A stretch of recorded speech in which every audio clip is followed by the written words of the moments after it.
Bonsoir Marie-Pierre Porchy. Bonsoir. Vous avez été juge des enfants, puis juge d'instruction pendant près de 36 ans. Et vous rééditez ce livre au titre sans équivoque, Les silences de la loi, une magistrate face à l'inceste.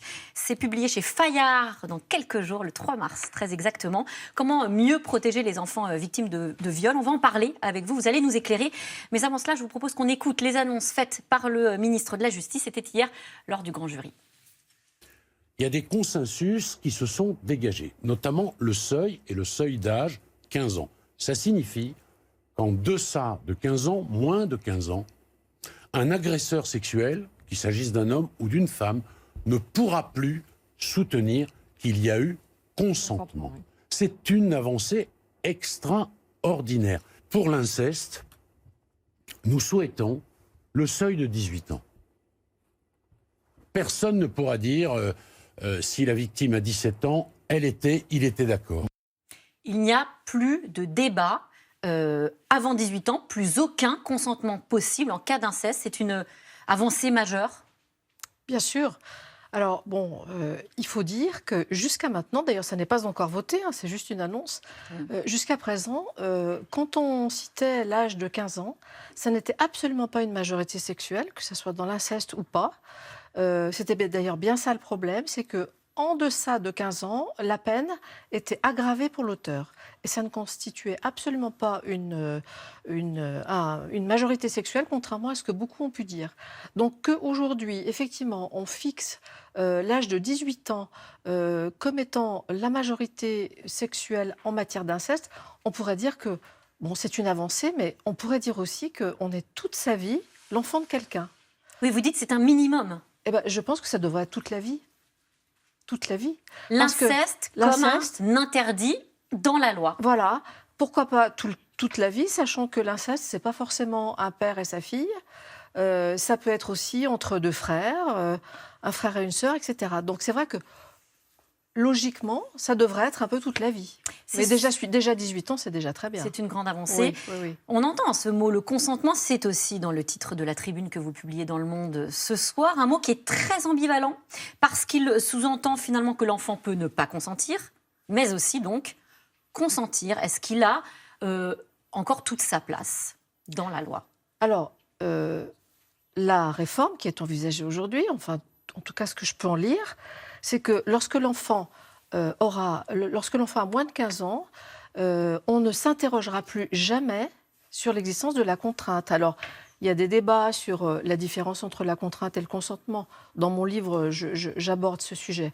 On ne va peut-être pas en parler maintenant, mais ce qui est certain, c'est que fixer effectivement un âge en deçà duquel on n'examine jamais si l'enfant est consentant ou pas, c'est vraiment une avancée. Moi, je dis ça depuis 20 ans, quasiment 18 ans, dans le livre que j'avais écrit en 2003. Donc, je trouve que c'est quand même une avancée extraordinaire. Ouais, vous le rappelez, ça fait quand même des décennies que les associations, les magistrats, les victimes dénoncent la pédophilie, l'inceste. Vous-même, dans votre livre, il y a 18 ans, vous en parliez déjà. On le rappelle également, un enfant sur 10 est victime d'inceste aujourd'hui en France. On a l'impression qu'on découvre le sujet, puisque là, la loi s'en empare, alors que ça existe depuis des siècles. Comment est-ce qu'on explique cela? Alors, probablement, je pense que la société est mûre pour affronter cette question. Qui est une question de l'ordre de l'indicible, de l'impensable. De l'impensable.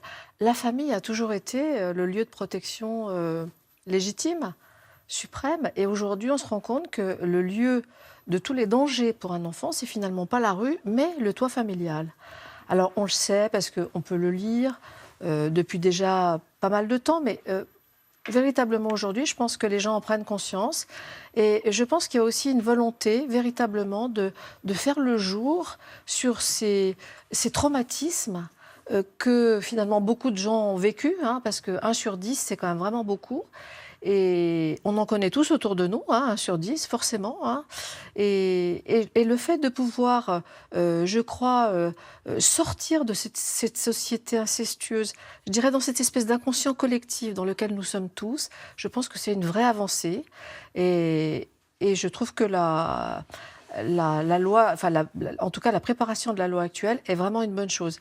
Alors, à supposer quand même que les choses évoluent dans le bon sens aussi concernant les agressions sexuelles. Parce que ce qu'il faut savoir actuellement, c'est que ce qui est préparé, c'est l'équivalent de ce qu'a préparé le Sénat, puisque le Sénat a voté un amendement qui prévoit effectivement qu'on ne parle pas de contrainte, on ne prouve pas la contrainte. On ne demande pas. On ne demande pas la preuve de la contrainte, mais uniquement pour les viols. Or, il y a des agressions sexuelles. Les agressions sexuelles qui sont des délits posent exactement la même question, et y compris dans l'inceste d'ailleurs. Donc actuellement, enfin de ce que j'ai lu, il n'est pas question d'élargir la non-nécessité de prouver la contrainte concernant les agressions sexuelles. Ça concerne effectivement il faudra tous les cas. Il faudra que ça le soit, je pense. Faut-il un délit de non-dénonciation? Je pose la question parce que quand on voit que l'entourage a souvent beaucoup de mal à parler, alors que dans beaucoup de cas, en tout cas d'inceste, il sait. On prend l'exemple de Camille Kouchner, ça aurait pu sauver son frère si la famille avait parlé ou les proches avaient parlé. Colline Berry, la fille de Richard Berry, qu'elle accuse d'inceste, en avait parlé à sa mère qui s'est tue. Est-ce qu'il faut que la loi change et encourage la dénonciation? Alors écoutez, la loi existe. Il n'y a pas besoin de la changer, celle-là. Qu'est-ce qui existe? La non-dénonciation de crime ou de délit est lui-même un délit qui est puni de 5 ans d'emprisonnement lorsque ça concerne un mineur, même de plus de 15 ans, hein, de 15 à 18 ans, jusqu'à 18 ans. Et cette non-dénonciation de crime, le texte existe. Il y a également la complicité. La complicité. Alors la complicité, on l'utilise rarement, cette qualification, parce que la complicité doit être active. Or, parlons des mères, elles sont souvent complices passives. Hein, donc elles laissent faire souvent. C'est ce que raconte Camille Kouchner. Voilà, moi je suis très sévère à l'égard des mères, parce que je trouve que souvent les enfants ont parlé, elles n'ont pas facilité la parole, et puis quelquefois elles imposent quand même le silence. Donc, on le constate tous que c'est très difficile de les accrocher pénalement parce qu'il y a effectivement la non-assistance à personne en danger, la non-dénonciation de crimes. Tous les textes existent de ce point de vue-là. Je pense qu'il faudrait simplement que peut-être les parquets soient peut-être un peu plus vigilants pour viser ces infractions et viser les mères. Alors, c'est vrai que quand une petite fille s'est fait violer par son papa, elle n'a plus que sa maman, et si en plus on met en examen la maman, souvent c'est difficile. Et quelquefois, bon, on laisse un peu filer, quoi, parce que... Mais combien de fois on se rend compte que les petits-enfants ont parlé, qu'ils ont tendu une perche, qu'on ne leur a pas posé la question, voire même qu'on leur a dit de se taire. Hein. Donc, effectivement, ces infractions devraient être beaucoup plus utilisées, mais pas besoin de changer le texte pour le coup. On est en train de sortir de la société incestueuse. Merci Marie-Pierre Porchy. Je rappelle le titre de votre livre qui sort dans quelques jours, Les silences de la loi, une magistrate face à l'inceste.